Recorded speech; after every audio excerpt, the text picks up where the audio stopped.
क्या था क्वेश्चन में?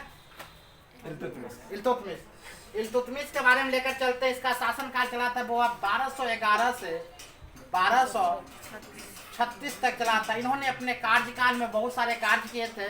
1236 से 1211 से 1236 में इन्होंने आराम शाह को पराजित किया था। 1211 ईस्वी में किसने बुलाया था? तो यह बदोई का सूबेदार था इल्तुतमिश। कहाँ के बदोई के सूबेदार था वहाँ बदोई का। जो बदयू से किसने बुलाया था? तो अली इस्माइल ने। एक इस्माइल में तुरंत बुला लिया इल्तुतमिश को और आराम शाह को क्या किया? हत्या करके मरवा कर अपने गद्दी पर क्या किया? बैठ गया। कौन बैठ गया? इल्तुतमिश बैठ गया। कौन बैठ गया? इल्तुतमिश। एक सवाल आता है, जब इल्तुतमिश गद्दी पर बैठता है यानी कि जो युद्ध हुआ था वह कहाँ युद्ध हुआ था? क्वेश्चन आता यानी कि इल्तुतमिश और आराम शाह के बीच जो युद्ध हुआ था वो किस जगह युद्ध हुआ था? तो जड के युद्ध। कौन सा युद्ध हुआ था? जड के युद्ध। जड के युद्ध कहाँ स्थित है? जड कहाँ स्थित है? दिल्ली के बगल एक स्थान है, वहां पर जड का युद्ध हुआ था। मार कर लो, जड का युद्ध हुआ था। कौन युद्ध हुआ था? जड का युद्ध। अब यहाँ पर लेकर चलते हैं। जड का युद्ध हुआ था। आप कुछ इल्तुतमिश के बारे में पिछले क्लास में बता चुके थे। अब क्या बताना? उपाधि के बारे में बताना, उसके बाद बाहरी समस्या के बारे में बताना, आंतरिक समस्या के बारे में बताना। क्योंकि इल्तुतमिश तो आ गया यहाँ पर, शासक तो बन गया, आराम शाह को मारकर शासक तो बन गया बेचारा, लेकिन इनको पता ही नहीं आगे समस्या बहुत ज्यादा है। एक बात और ध्यान दिया जाए, जितना जो बड़ा पद पर चल जाता है उसको ज्यादा समस्या आना प्रारंभ हो जाता है। जितना वो आगे बढ़ेगा उसको उतना समस्या घेरते चला जाता है। लेकिन इतना न बेचारा आगे बढ़ जाता है तो छोटा मोटा समस्या उसका माइनर सा बात हो जाता है। कोई भारी चीज यहाँ पर नहीं रहता है। जैसे कि आजकल की समस्या क्या है? सबसे बड़ी समस्या ये होता है अभी की जनरेशन के अनुसार जो मध्य वर्ग के जो व्यक्ति है, समस्या भी लाजमी है लड़कों के लिए।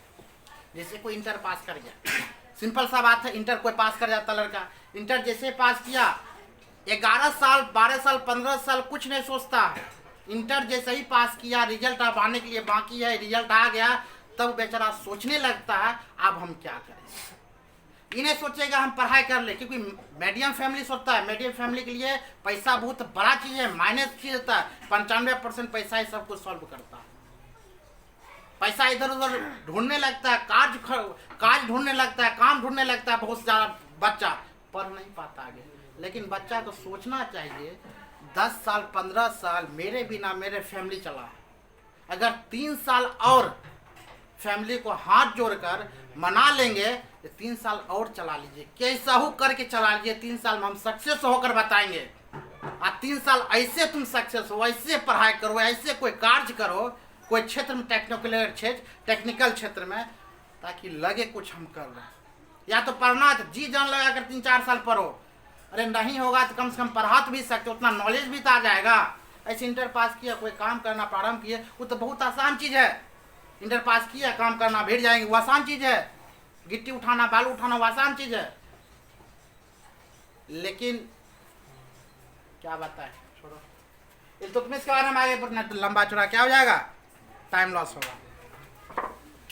इल्तुतमिश क्या होता है यहाँ पर? इल्तुतमिश का कुछ उपाधि आता है, बेचारा उपाधि। उपाधि में क्या है? 1 नंबर में इनको उपाधि मिलता। क्या मिलता है? उपाधि। इसको सर्वप्रथम जब जैसा ही बढ़ा तो जैसे बढ़ता जैसे चलता तो खलीफा नामक ही था।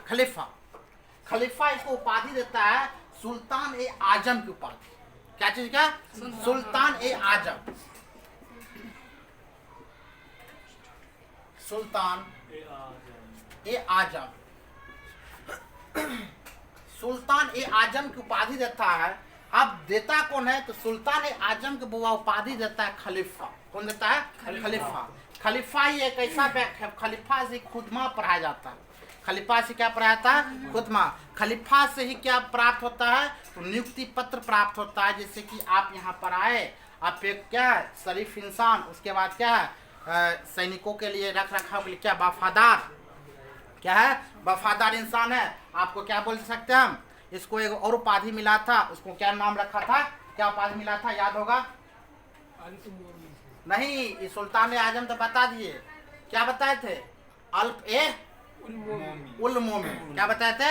अल्पे उल मोमिन या उल मोमिन के उपाधि आमिर मोमिन को उपाधि भी मिला था। और क्या लिख सकते हैं? आमिर ए मोमिन। अब याद रखिएगा, सुल्तान ए आजम की उपाधि भी दिया था, आमिर ए मोमिन की उपाधि भी दिया था। ये दोनों उपाधि देता कौन है? तो कौन देता है? खलीफा देता। कौन देता है? खलीफा। चूंकि तब देता जब देखता है यह क्या है, ये कोई योग्य शासक है, ये ईमानदार है, साहसी है। क्योंकि आमिर ए मोमिन का मतलब ही होता है, क्या मालूम है? आमिर ए मोमिन का मतलब होता है वफादार, सैनिक के लिए वफादार। आमिर ए मोमिन का मतलब क्या होता है? सैनिक के लिए वफादार। यह जो उपाधि देता है खलीफा देता है। कौन देता है? खलीफा। कौन देता है? खलीफा। खलीफा। अब खलीफा होता क्या है इसके बारे में थोड़ा चर्चा कर लेते हैं। खलीफा आखिर क्या चीज है? तो खलीफा मुसलमानों का नेता होता है। किसका? मुसलमानों के नेता कहलाता है खलीफा। जो 632 से यह प्रारंभ हुआ था। कब से प्रारंभ हुआ था? 632 ईस्वी से यह प्रारंभ होता है। क्यों भैया 632 इसलिए प्रारंभ होता है 632 से? क्योंकि 632 से पहले पैगंबर नामक था। कौन था? पैगंबर। पैगंबर की चूंकि यहाँ पर मृत्यु हो जाता है। किसका मृत्यु हो जाता है? पैगंबर की मृत्यु हो जाता है। पैगंबर की मृत्यु कब होता है? 632 ईस्वी में मृत्यु हो जाता है। उसके बाद 632 से प्रारंभ होता है मुसलमानों के नेता खलीफा नामक। अब जो शासक यहाँ पर बनेगा वह शासक खलीफा से पहले दर्शन कर सकता है। दर्शन करे क्या करेगा? वहां पर नियुक्ति प्राप्त करेगा। क्या करेगा? नियुक्ति पत्र प्राप्त करता है। नियुक्ति पत्र प्राप्त करके वो अपना शासन को अस्थायी से चला सकता है। यही गलती किया था कौन? कुतुबुद्दीन ऐबक। कुतुबुद्दीन ऐबक ने नियुक्ति पत्र खलीफा से प्रमाण पत्र नहीं लिया था, जिसके कारण वह क्या था? वास्तविक संस्थापक नहीं माना जाता है। वास्तविक संस्थापक किसे माना जाता है? इल्तुतमिश। कारण इल्तुतमिश ही खलीफा से क्या लिया था? वह प्रमाण पत्र लिया था, नियुक्ति पत्र लिया था, इसलिए से वास्तविक संस्थापक के नाम से भी जानते हैं। तो लिखते हैं इसके और किस नाम से बुआ जानते हैं? जानते हैं वास्तविक संस्थापक। वास्तविक क्या जानते हैं? वास्तविक संस्थापक। और एक नाम से जाना जाता है, यानी कि मकबरों का शैली से कहा जाता है, मकबरों का पितामह कहा जाता है। शैली मकबरों का पितामह, मकबरों का पितामह, यानी कि मकबरों का शैली मकबरों का पितामह। वह ध्यान दो, मकबरों का शैली मकबरों का पितामह इसे किस लिए कहा जाता है तो भी ध्यान दो। अब वास्तविक संस्थापक हम किस लिए कहते हैं? क्योंकि वास्तविक संस्थापक हम इसीलिए कहते हैं क्योंकि इन्होंने दिल्ली के लिए बहुत कुछ कार्य किए थे। दिल्ली के लिए क्या किए थे? बहुत कुछ कार्य करने के कारण इन्हें वास्तविक संस्थापक रूप में माना जाता है। सर्वप्रथम वास्तविक संस्थापक तभी से माना जाता जब इन्होंने लाहौर से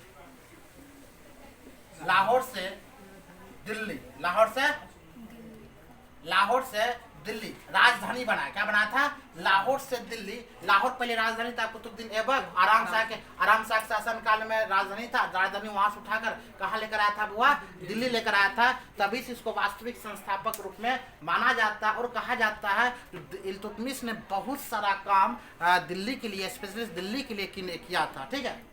उसके बाद वास्तविक संस्थापक तभी माना था और अनेक कार्य किए थे जिसके कारण वास्तविक संस्थापक के रूप में इसे मानता। और मकबरों का पितामह इसे क्यों कहते हैं? समझो, मकबरों का पितामह इसे क्यों कहा जाता है? क्योंकि इनका बेटा, हम बताए थे पिछले क्लास में, नासिरुद्दीन था। इनके बेटा कौन था? नासिरुद्दीन। क्योंकि नासिरुद्दीन था इनका बेटा, पुत्र था नासिरुद्दीन। नासिरुद्दीन जो कि 1229 में इनका क्या हो जाता है? देहांत हो जाता है। 1229 में क्या जाता है? देहांत हो जाता है। जो 1225 में जो बंगाल का यहाँ बंगाल का शासक इसको अपने इल्तुतमिश क्या करता है? बंगाल का सूबेदार घोषित करता है किसको? नासिरुद्दीन, यानी कि सहायक के रूप में सूबेदार घोषित करता है नासिरुद्दीन को। लेकिन यह जो था संभाल नहीं पाने के कारण नासिरुद्दीन को कुछ तबीयत खराब हो या चोट लगने के कारण इसका मृत्यु हो जाता है 1229 ईस्वी में। जो बंगाल को भी पराजित किया था, इल्तुतमिश ने ही बनाया था बंगाल को। लेकिन वहाँ कुछ न बढ़ चढ़ के हिस्सा लेने वाले वहाँ के नेता लोग क्या किया था? इल्तुतमिश से ही लड़ाई करने के तौर पर आए ना था। जो हम तुमको बनाए, हम ही तुम पर शासन करो, नहीं होता है। तो बंगाल कई बार ऐसा बात है बंगाल के बारे में बता रहे, और बलबन के शासन काल में यही हुआ था। बलबन ने क्या किया कर दिया था, वहाँ एक सूबेदार घोषित कर दिया। बलबन भी अपना दिल्ली से शासन चला रहा था, और बलबन भी क्या करता, सूबेदार घोषित करता है दिल्ली में, सॉरी दिल्ली से कहाँ, बंगाल में। लेकिन बंगाल का सूबेदार था, अपने आप में क्या सोच लिया, हम सूबेदार है, सॉरी शासक है, हम क्या है, शासक। वही गलती कर बैठा यहाँ पर। ये इल्तुतमिश भेजा बंगाल को वहाँ पर सूबेदार बनाकर, दूसरा कोई कर यहाँ पर क्या बन लिया, अपने आप में शासक बनने चाहता था वो। लेकिन इल्तुतमिश इसको बढ़िया, मतलब इल्तुतमिश की चीज़ अच्छा नहीं लगा, बहुत खराब चीज़ लगा। इसीलिए क्या किया, इल्तुतमिश ने 1225 ईस्वी में युद्ध किया था, और वहाँ के जो भी गवर्नर था उसको देहांत कर दिया, हटा दिया गया था, मरवा दिया था, ठीक है। उसके बारे में भी लेकर चलेंगे। लेकिन मकबरों का पितामह इसीलिए कहा था, 1229 में इसका मृत्यु हुआ था, और 1232 में इन्होंने क्या बनाया था, मकबरा बनाया था। मकबरा क्या बनाया था, मकबरा बनाया था। मकबरा का नाम था बुआ क्या, सुल्तान एक गढ़ी मकबरा। क्या नाम था, सुल्तान एक गढ़ी मकबरा। नसरुद्दीन के लास्ट में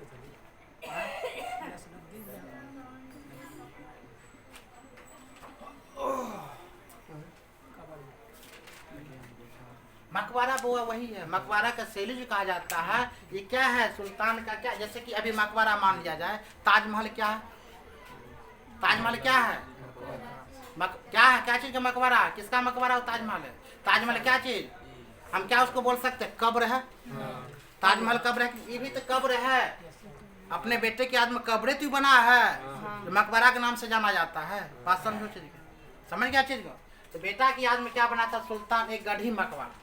सुल्तान गढ़ी, चूंकि इसका बेटा मर चुका था, इसीलिए सुल्तान गढ़ी मकबरा नाम दिया, ठीक है। इसीलिए इसको मकबरा के शैली कहा जाता है।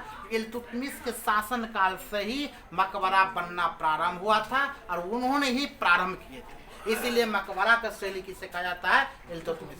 इस सब नाम का अर्थ समझ गया बढ़िया से। हम क्या होता, आमिर मोमिन, आमिर मोमिन का मतलब समझाते, यानी सैनिक का वफादार हुआ करता था।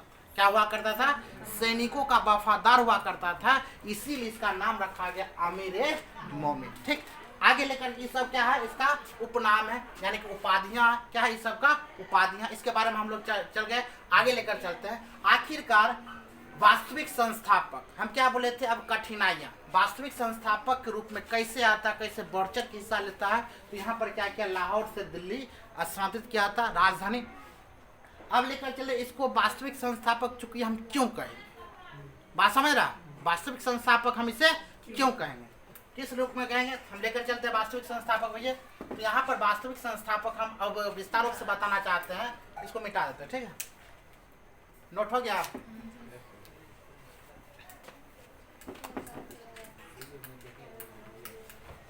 हाँ, तो हम क्या बता रहे थे, इसे वास्तविक संस्थापक आखिर हम क्यों कहेंगे, है ना। तो हम इसलिए कहते हैं क्योंकि मोहम्मद गौरी के नाम सुना होगा, गौरी था, गौरी था ना, गौरी। मोहम्मद गौरी कितना गुलाम था, 3 गुलाम। एक गुलाम कुतुबुद्दीन ऐबक था, दूसरा यालदोज था, तीसरा कौन था, वाचा था। ध्यान से सुना, ये सब चीज बहुत इंपॉर्टेंट है। कुतुबुद्दीन ऐबक किस क्षेत्र का था, हिंदुस्तान का था, हिंदुस्तान। यालदोज कहाँ का था, गजनी का था। वाचा का पंजाब, सिंध, मुल्तान।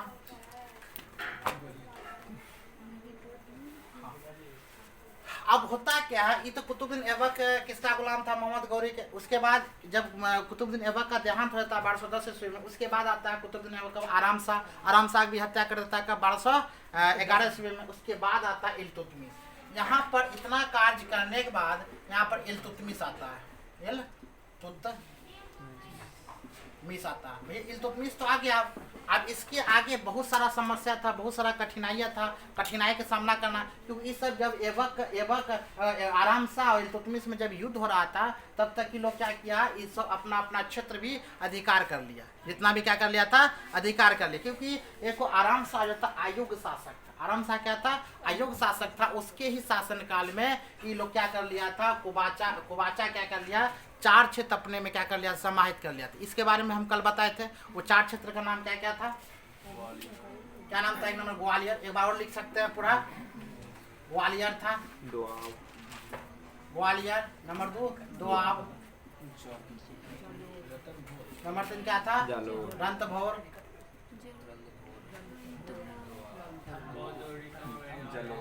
रणथंभौर, जालोर। चूंकि रणथंभौर आता है यहाँ पर, ये सब विजय प्राप्त, इसके बारे में बाद में बताते, पहले यादव के बारे में कुछ बताते। ये सब एक समस्या था, ये सब क्या था, बाहरी समस्या। इससे भी बड़ा एक समस्या है, इससे भी बड़ा क्या समस्या है, मंगोल का समस्या। कौन सा समस्या था, मंगोल। एक मंगोल भी समस्या के रूप में आता है, मंगोल की समस्या। एक बंगाल की भी समस्या है, जो 1225 में उसको क्या कर दिया, मरवा दिया था, बात खत्म। बंगाल अगर युद्ध बोला जाता है, इल्तुतमिश और बंगाल के बीच जो, उसके गवर्नर के बीच जो युद्ध हुआ था, कब हुआ था, 1225 में युद्ध हुआ था। याद है, मंगोल भी, जो कि मंगोल का शासक यहाँ पर हम बता देते, मंगोल का शासक हुआ कौन था, Genghis Khan. Genghis Khan, Mongol का शासक चंगेज खान। इसका मूल नाम क्या है,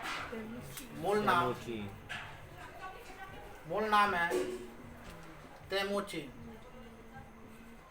इसका मूल नाम है तेमुचिन, और इससे और भी नाम से, खुदा के कहर के नाम से भी यह जाना जाता है। क्या जानता है, खुदा के कहर के नाम से, खुदा का कहर। हाँ, तो खुदा का कहर के नाम से इसे क्यों जाना है, तो खुदा के कहर के नाम से इसलिए जाना जाता है, जितना भी शासक था, हिंदुस्तान का शासक हो, याल्दोज या कुबाचा शासक हो, या माने जैसे कि लाहौर का शासक हो, जितना भी शासक था, सबके मन में मात्र एक डर था, कहीं सपने में, मेरे सपने में आ गया।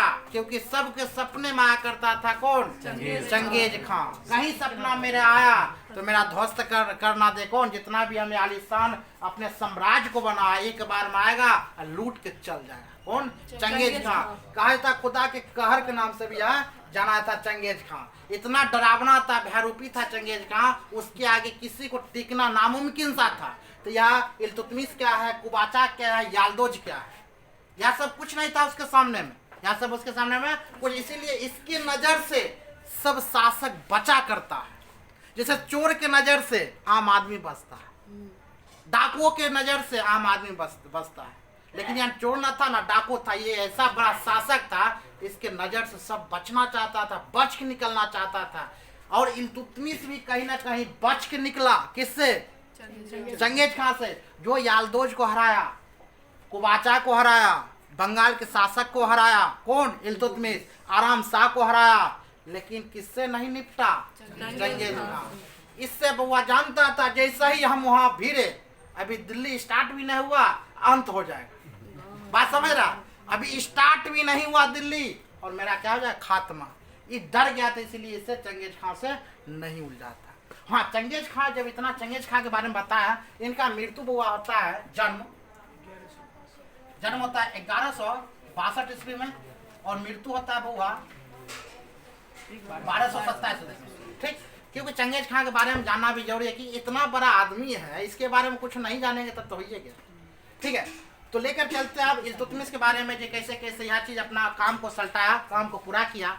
इल्तुतमिश क्या करता है, इसका जब तक ही था, तो यह इल्तुतमिश जब तक दिल्ली के सल्तनत पर बैठा, गद्दी पर बैठा, हम बता चुके हैं गद्दी पर गई कैसे बैठा, उसका उपाधि कौन दिया, खलीफा दिया, खलीफा कैसे दिया, सब बता चुके हैं।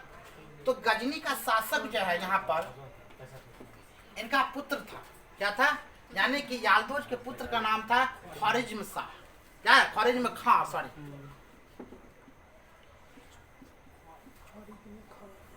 ख्वारिज्म खां, कौन था, ख्वारिज्म खां, ख्वारिज्म खां। अब ख्वारिज्म खां था, क्या था, अब इनका बेटा ख्वारिज्म खां, अब इनका पुत्र आया था, इनका भी पुत्र आया था जलालुद्दीन मंगवर्णी। क्या था, जलालुद्दीन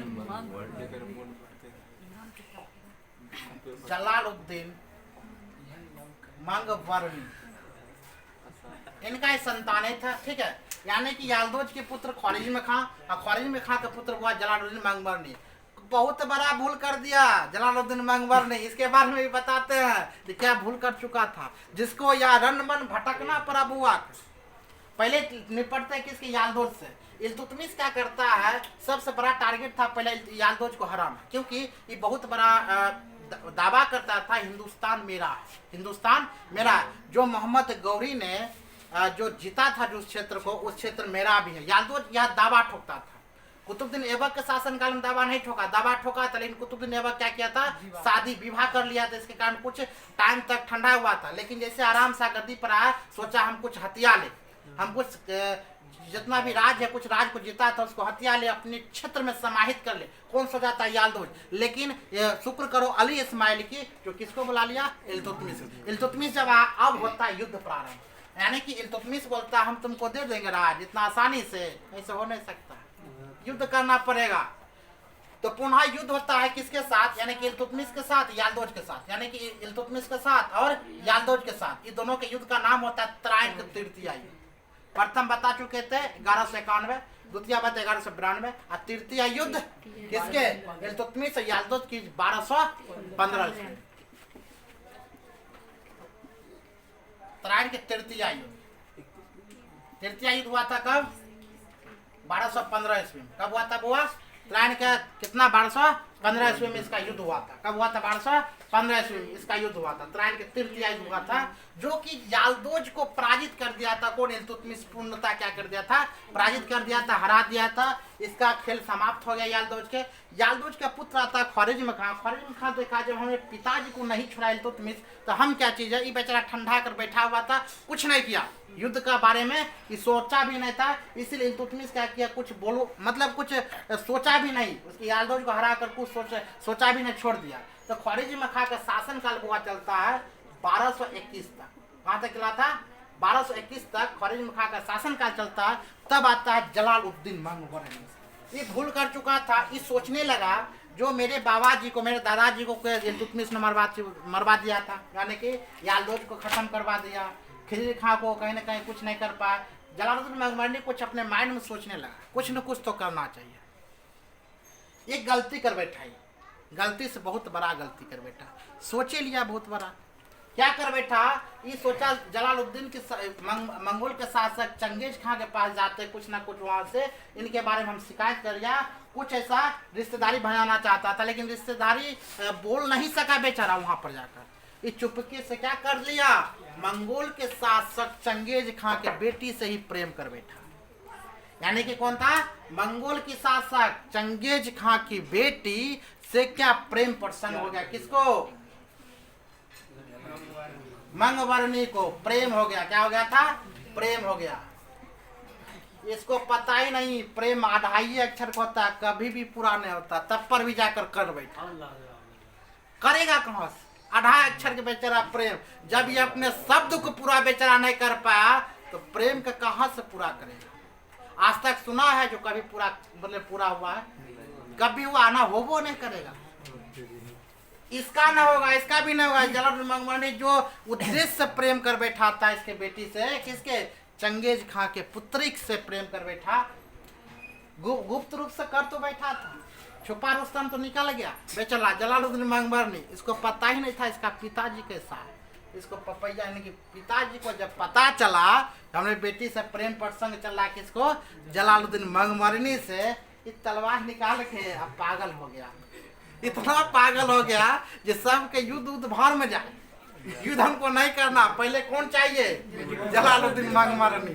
अब ही खोजना प्रारंभ कर दिया, यानी खोजते खोजते अब पता चला जलालुद्दीन मंगवरनी के जब पिताजी इसके हमने खोजने आ रहा, ये बेचारा भागना स्टार्ट किया। वो आगे आगे पीछे पीछे, यानी कि राज पर राज बदल रहा, और राज पर राज वो इन्फॉर्मेशन सब का राज कहाँ है, ढूंढो जल्दी। ये जाकर बेचारा कहाँ छुप गया, तो पंजाब में।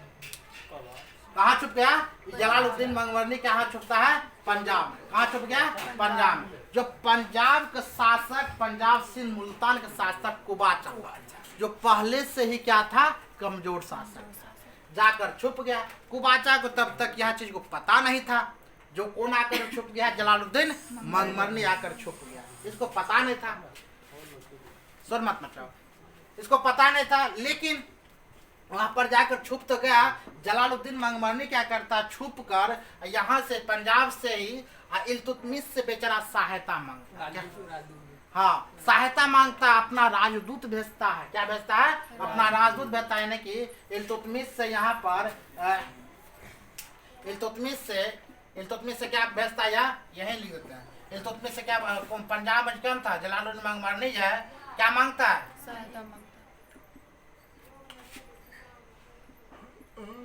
उद्दीन मंगमरनी क्या मांगता बुआ? सहायता मांगता दूत के जरिए। किसके जरिए?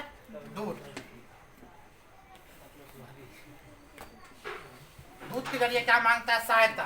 लेकिन दूत क्या करता है? दूत के जरिए सहायता मांगता है। लेकिन इल्तुतमिश बहुत ही होशियार था।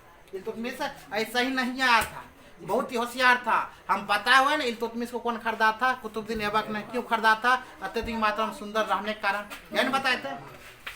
जैसा ही जलालुद्दीन इल्तुतमिश से सहायता मांगता है, तो सहायता मांगा, इल्तुतमिश क्या करता है? उसके दूत को ही मरवा देता। यानी कि उल-मुल को, यानी उसका दूत का मान उल-मुल का नाम था, वह क्या करता है? उल-मुल को मरवा देता है, मार देता है। और पत्र लिखता है इल्तुतमिश, किसको? जलालुद्दीन मंगमरनी को पत्र लिखा, यह हिंदुस्तान आपके बाता अनुकूल नहीं है, आप यहाँ से जा सकते हैं। यानी कि साफ साफ भाषा में लिख दिया, हम आपकी कोई सहायता नहीं कर सकते हैं, आप यहाँ से जा सकते हैं, बोल दिया। उसके बाद क्या कर दिया? बेचारा ये असहाय हो गया। ये तब तक पंजाब में था। उसके बाद देखो होता क्या है, क्योंकि पहले से दुश्मन इल्तुतमिश के दुश्मन कुबाचा भी है, इसको तो परास्त कर दिया। अब बचा कौन? बाहरी समस्या में कुबाचा। कुबाचा क्षेत्र में पंजाब में स्थित है। सोचा पंजाब कहाँ? कुबाचा क्षेत्र में आता है। ये बेचारा कोई भी सहायता से मंगोल के शासक चंगेज खां को इन्फॉर्मेशन कर दिया, जो आप जिसको ढूंढ रहे हैं वो कहाँ स्थित है? पंजाब में रुका है। अब इसको जैसे ही पता चला मंगोल के शासक चंगेज खां को, चंगेज खां क्या पत्र लिख दिया इसको, कुबाचा को। यहाँ से यहाँ मंगोल शासक कुबाचा को पता चल गया, यहाँ से जो आपके क्षेत्र में कौन आया है? जलालुद्दीन मंगमरनी। इसका हालत पस्त हो गया। जिसको को ये दिमाग लगा, जो सपना में आने से डरता है, उसको एगो पत्र लिख देगा तो क्या होगा?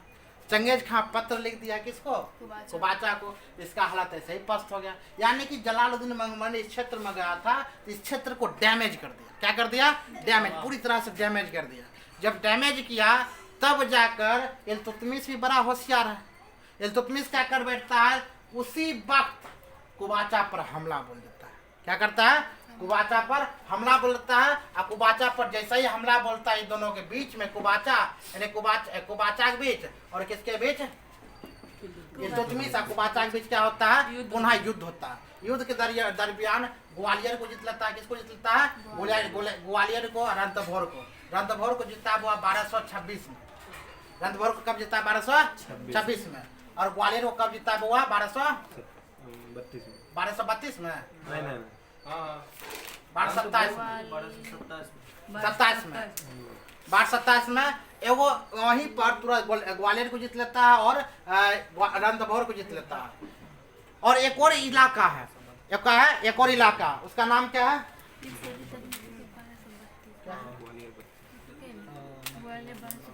हाँ सॉरी, मंडावर क्या होता है? ग्वालियर 1232 में होता है। गुड, बहुत अच्छा। ग्वालियर क्या होता है? 1232। और मंडावर, अच्छा युद्ध के बारे में एगो लिस्ट बना देंगे, ठीक है, लिख देंगे। अब ये दोनों क्या करता है? जीत लेता है। जीत पर उसको क्या करता है? कुबाचा को ध्वस्त कर देता है, परास्त कर देता है। कौन परास्त करता है? इल्तुतमिश। कौन परास्त करता है? इल्तुतमिश। इधर से इल्तुतमिश फोर्स कर रहा है, उधर से मंगोल के शासक चंगेज खां फोर्स कर रहा है कि ना? जीत लेता है। अब पूरी तरह से कुबाचा क्या हो गया? परास्त हो गया। अब परास्त होने के कुबाचा के मन में यही था, जो आत्मसमर्पण हम नहीं करेंगे। क्या नहीं करेंगे? आत्मसमर्पण हम नहीं जाएंगे। यानी कि इल्तुतमिश के अधीन हम नहीं जा सकते हैं। सिंध नदी में जाकर इन्होंने क्या कर दिया? आत्महत्या कर, यानी कि डूब गया। कहाँ डूबा था? सिंध नदी में। कहाँ डूबा था? सिंध नदी। बोला जाता है सिंध नदी, जो यहाँ पर सिंध नदी है, यहाँ पर क्या हो गया? डूब गया था। यानी क्या हो गया? आत्महत्या कर लिया। आत्महत्या किसने किया था? कुबाचा। पूरी तरह से कुबाचा क्या हो गया? समाप्त। कुबाचा काम खत्म। यानी कि देखा जाए बुआ, उसके बाद ये भी मृत्यु हो गया था 1227 ईस्वी में। कौन? मंगोल के शासक चंगेज खां भी मृत्यु। देखा जाए तो बाहरी समस्या इसका खत्म हो गया, बाहरी समस्या खत्म हो गया था, टोटल बाहरी समस्या इनका खत्म।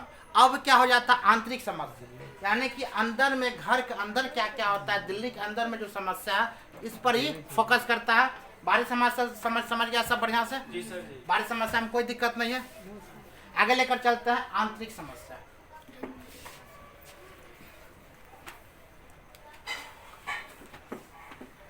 अच्छे समझ रहे हैं सब? अभी जस्ट बताए थे बाहरी समस्या में कौन कौन चीज को, क्या क्या चीज को जीता था। तो एक जीता था क्या क्या चीज को? पहला नंबर तो बंगाल का युद्ध हुआ था। बंगाल को कब? बंगाल भी बाहरी समस्या में आता है। जो कब जीता था? 1225 ईस्वी में। कब जीता था? 1225। एक जीता था रणथंभौर। कौन जीता? रणथंभौर जो 1227 ईस्वी में हुआ था। उसके बाद आता है कौन? ग्वालियर। तो ग्वालियर का शासक उस वक्त कौन बन जाता है? तब तक कुबाचा खत्म हो जाता है। ग्वालियर का शासक तब तक कौन बनता है? क्या बात है? मंगू बताए थे। मंगल शासक था। इसको खत्म कब करता है? 1232 में। एक और युद्ध होता है मंगोल मांडला। किसका युद्ध होता है? मांडला की युद्ध होता है। मंडावर का युद्ध होता है 1227 में। एक और युद्ध होता है मंडावर, सॉरी ये होता है 26 में। क्या होता है? 26 में मंडावर की होता है। मंडावर 1227 में। अब ठीक है, मंडावर का युद्ध, मंडावर के कब होता है? 1227 में। मंडावर की होता है कब? 1227 में। क्या ध्यान दो, बंगाल का 1225, रणथंभौर 1226, ग्वालियर को 1232 और मंडावर युद्ध कब होता है? 1227। यह सब को इन्होंने क्या कर लिया था? जीत लिया। यह सब को इन्होंने क्या कर लिया था? जीत। नोट किया जाए, यानी नोट करते चले, बहुत अच्छा चीज है। यानी रणथंभौर को कब जीता था? मंडावर कब जीता था? ग्वालियर कब जीता था? बंगाल कब जीता था? इन्होंने सब पूरी तरह से अपने अधीन में कर लिया। यानी कि अब कहा जाए तो एक एक करके इन्होंने अपने समस्या को समाधान करते चले गए। यानी कि सब एक समस्या था जो पुनः अपने में समाहित कर लेते हैं और बढ़िया से अब आंतरिक समस्या को लेकर चलते हैं। जो बाहरी समस्या है बढ़िया से निपटा लिया। ठीक है, आगे लेकर चलते हैं आंतरिक समस्या के बारे में। जो घर के अंदर, दिल्ली के अंदर इनको क्या क्या समस्या था, लेकर चलते हैं। अब बताए थे इन्हें वास्तविक संस्थापक ये हमें क्यों मानते हैं, है कि ना? वास्तविक संस्थापक इसे हम क्यों मानते हैं? तो वास्तविक संस्थापक रूप में देखा जाए, वास्तविक संस्थापक वास्तविक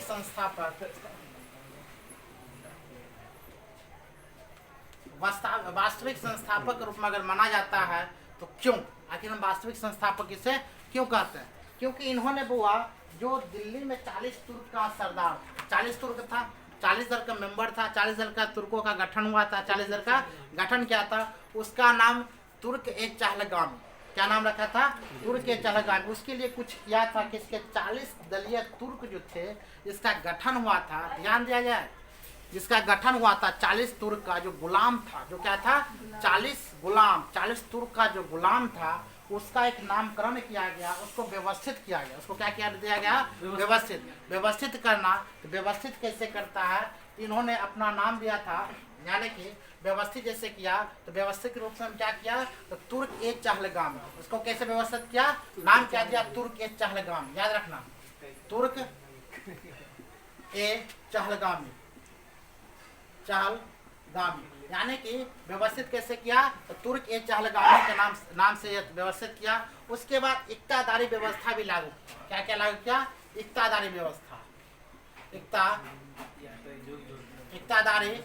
इक्तादारी व्यवस्था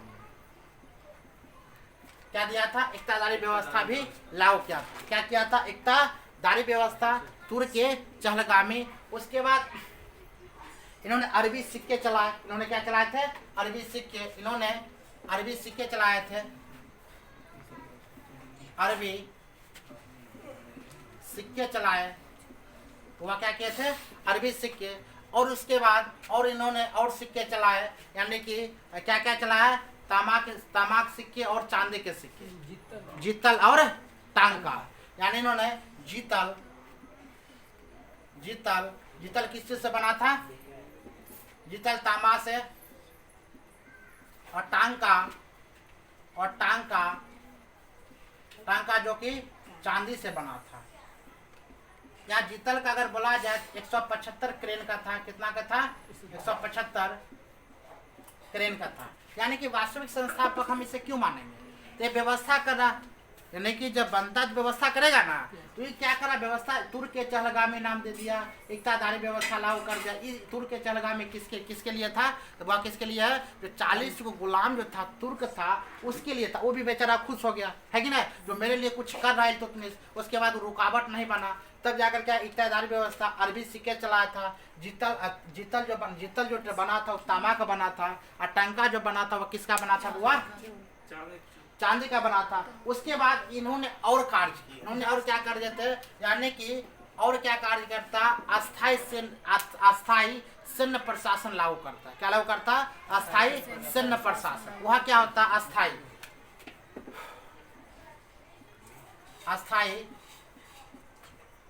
सैन्य प्रशासन। अस्थाई सैन्य प्रशासन भी लागू करता है, यानी कि एक सेना को हम क्या देंगे? पेमेंट देंगे, पैसा देंगे, जिसके बदौलत हमें अस्थाई सैन्य प्रशासन अस्थायी रूप से हमें काम करे। उसके बाद कर, भूमि कर, राजस्व कर। क्या क्या लगाया था? भूमि कर, यहाँ पर कर वसूली कर। उसके बाद क्या लगाया था? भूमि कर। उसके बाद हम बांस के भू राजस्व, वो राजस्व, यह सब इन्होंने क्या लगाना प्रारंभ कर दिया था। क्या क्या कार्य किया? बहुत सारा कार्य किया। क्या क्या किया? तुर्क के चलगामी दिया, इक्तादारी व्यवस्था लागू किया। उसके बाद अरबी सिक्के चलाए, जीतल एवं टांका के सिक्के चलाए, अस्थायी सैन्य प्रशासन किया, कर लगा का मतलब टैक्स चुकाना पड़ेगा। जो भी जितना भी व्यापारी आएगा उसको क्या चुकाना पड़ेगा? कर चुकाना पड़ेगा। भूमि कर भी चुकाना, भू राजस्व भी चुकाना पड़ेगा। तरह तरह की इन्होंने क्या करना प्रारंभ कर दिया? कार्य किया, यानी कि तब न वास्तविक संस्थापक किसे मानेंगे। और अनेक सारा कार्य किया, जैसे कि और बताने वाले हैं बगदाद से। और क्या बताए थे? शिक्षा प्रणाली। क्या लाया था?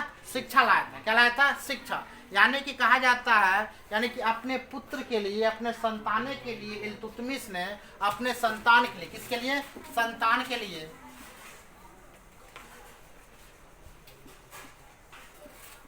अपने संतान के लिए अरब से, कहाँ से? अरब से शिक्षक मंगाए थे। कहाँ से? अरब से शिक्षक मंगाए थे। नहीं समझ में रहा? बोरिंग लग रहा है? नहीं ना? बोरिंग लगेगा तो बता नाम छोड़ देंगे। अरब से क्या मंगाए थे बुआ?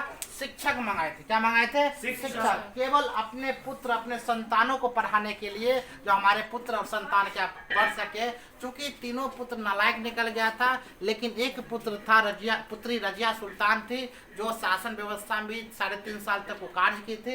यही संतान रजिया सुल्तान ये लायक निकली थी, और बाकी बाद नालायक सब निकले, यानी कि कोई सही से सत्ता नहीं चला पाया। ठीक है, तो शिक्षक कहाँ से लाया था? अपने बच्चों को पढ़ाने के लिए अरब से। लेकिन इल्तुतमिश बहुत ही नहीं बोलता, क्या बोले उसको, वफादार था अपने सैन्य के प्रति, सेना के प्रति बहुत ही वफादार होने के कारण तब अस्थायी सेना को उद्घाटन कर दिया। तब क्या करता? बोला नहीं, जनता के लिए भी शिक्षा होना अनिवार्य है। तो उन्होंने एक जनता के लिए भी शिक्षा, उन्हें क्या कहा जाता है? तो मदरसा। गुड। यानी कि उन्होंने मदरसा का स्थापना किया। किसका स्थापना किया?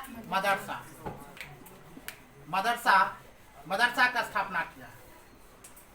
अब बोला जाता है कि किसके शासन काल में मदरसा का शासन किया था? तो मदरसा का शासन स्थापना असल किसके शासन काल में हुआ था बुआ?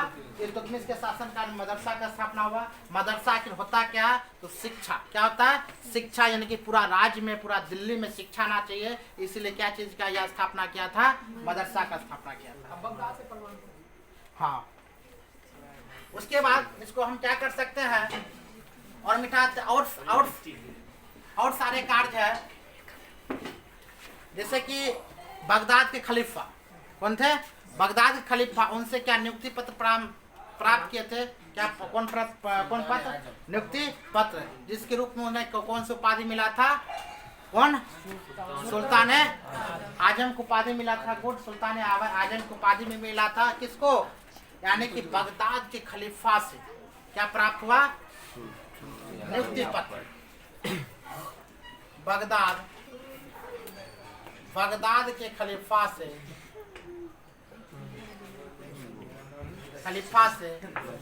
क्या प्राप्त हुआ? नियुक्ति पत्र। नियुक्ति पत्र जब नियुक्ति पत्र प्राप्त होगा तभी हम क्या कर सकते हैं? अस्थायी यानी कि वास्तविक संस्थापक बनेंगे। ऐसे वास्तविक संस्थापक हम बन सकते हैं। कुतुबुद्दीन ऐबक तो वास्तविक संस्थापक नहीं माना जाता है। कारण वो बगदाद खलीफा हो या कहीं खलीफा हो, क्या नहीं लिया था? सर्टिफिकेट जिसको कह सकते हैं। ना प्रमाणित किया, ना प्रमाण पत्र लिया, ना नियुक्ति पत्र लिया, कुछ नहीं लिया। सोचा हम अपने आप में क्या विद्वान है, क्या लेंगे, है कि ना? इसीलिए उसको इतिहासकार बाइकट कर दिया। वास्तविक संस्थापक नहीं है। ज्यादा होशियार नहीं, ज्यादा होशियारी क्या बताया, ज्यादा होशियारी कभी नहीं करना चाहिए था। और पता है एक बात बताते लास्ट जाते जाते, दुनिया के सबसे आसान काम बता सकते बुआ लोग क्या है? बिना सोचे काम करना नहीं, बिल्कुल नहीं। खाना भी है बहुत मुश्किल चीज। बिना आसान काम, दुनिया का सबसे आसान काम बुआ माना जाता है तो दूसरे की गलती निकालना। एक बार में दूसरा गलती हम निकाल लेंगे। यानी कि दुनिया का सबसे आसान काम क्या है? दूसरे की खामियां निकालना, दूसरे की गलती निकालना। यह होता है दुनिया का सबसे आसान काम। याद रखना, दुनिया का सबसे आसान काम क्या है? दूसरे की गलती कभी नहीं निकालना, दूसरे की गलती। यानी कि दुनिया का आसान काम हमको नहीं करना है, कभी नहीं करना है। याद रखना। आगे लेकर चलते हैं। बगदाद खलीफा, उसके बाद इन्होंने क्या किया? शिक्षा प्राप्त कर लिया। इन्होंने क्या कर दिया? और अपने महल के आगे, अपने क्या कर दिया था? महल के आगे 2 बड़ा बड़ा घंटा लगवा दिया। क्या लगवा दिया था? 2 बड़ा बड़ा घंटा। क्यों घंटा लगा दिया था? यानी महल के आगे इसलिए 2 बड़ा बड़ा घंटी लगा दिया था। जिसको न्याय चाहिए वह घंटी एक बार बजा देगा, हम उसको न्याय दे देंगे। और लाल कपड़ा पहन के, यानी कि न्याय मांगने के लिए, न्याय व्यवस्था, न्याय मांगने के लिए लाल वस्त्र और घंटी बजाना, घंटी बजाकर, ठीक है। यानी कि न्याय लेने के लिए क्या करना होगा? क्या करना? लाल वस्त्र पहनना और घंटी बजाकर महल के 2, यानी कि महल क्या था? यानी कि 2 शेर का क्या था? 2 शेर का गर्दन था, शेर बना दिया। 2 शेर अपने मंदिर के, मतलब घर के आगे, दरवाजा के आगे। और शेर घंटा संगमरमर का बनाया था। बोलेगा क्वेश्चन में, जो शेर जो था वो किसका बनाया था? संगमरमर के 2 शेर बनाया गया, उसमें घंटा बना दिया। अगर जिसको न्याय लेना था वो लाल वस्त्र आकर वह घंटी को केवल बजा देगा, वह न्याय समझ जाएगा इसको न्याय चाहिए। इसको क्या चाहिए? न्याय। ठीक यही किया था रजिया सुल्तान ने। जब उसको गद्दी पर से हटाने वाले थे सब 40 तुर्क और जनता, 40 तुर्कों ने, जो गुलाम था, तुर्क के चलगामी के नाम से जाना जाता, वही हटा रहा था। तब जब नमाज पढ़ रहे थे सब, तब वहां पर लाल वस्त्र पहन के रजिया सुल्तान चल गई और उसको न्याय मिल गया। तब 3.5 साल तक वो शासक बने, ठीक है। कहा था मुख्य रूप से किसका था? तो रजिया सुल्तान मुख्य रूप से कौन बनाया था? तो पूरा जनता ने सपोर्ट किया। कौन सपोर्ट किया था? जनता ने सपोर्ट किया। तो न्याय मांगे लाल वस्त्र और घंटी बजाकर वहाँ न्याय मांगता था। क्या बनाकर? घंटी बजाकर न्याय मांगता था, ठीक है। यहाँ तक समझने में कोई दिक्कत नहीं है। आगे भी लेकर चले कि छोड़ दो? क्या क्लास? अगले वीडियो, अगले कि छोड़ दे? लेकिन थोड़ा ही बच्चा है तो तुम्हें इसके बारे में पूरा कर देता है। अच्छा, नेक्स्ट वीडियो हम बना देंगे और नेक्स्ट क्लास फिर लेकर चलते हैं, ठीक है। नेक्स्ट क्लास लेकर चलते हैं।